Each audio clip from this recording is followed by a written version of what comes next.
In primetime news this evening, it's back to school again, but not without hiccups. We have team coverage. The opposition challenges government on the number of teachers entering the sector. And later, angry citizens attack alleged gunmen in Little London, Westmoreland. Good evening and welcome to Primetime News on air and online at onespotmedia.com. I'm Archibald Gordon. And I'm Janella Precious with a preview of what's to come in business news. Here's Andrea Chisholm. Well, welcome back, Janella, first of all. And let's just say that today we'll be talking about 138 Student Living. They're seeking to raise just over $2 billion. That and more in the business day. Thank you, Andrea. And Jordan Fort is here with a preview of what's coming up in Primetime Sports. Yeah, Archie, I feel like I want to say I'm Jordan Fort.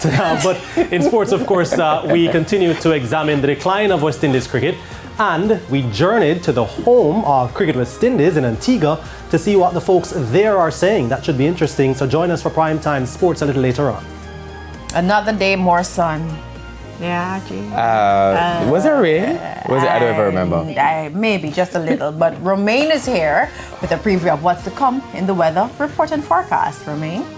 Thanks, Janella. We did have some shower activity across sections of eastern parishes earlier in the afternoon and then later in the afternoon across western parishes. But for the remainder of this week, we're not expecting significant shower or thunderstorm activity. Just a few isolated thunderstorms across the hills and warm conditions elsewhere. That is scary.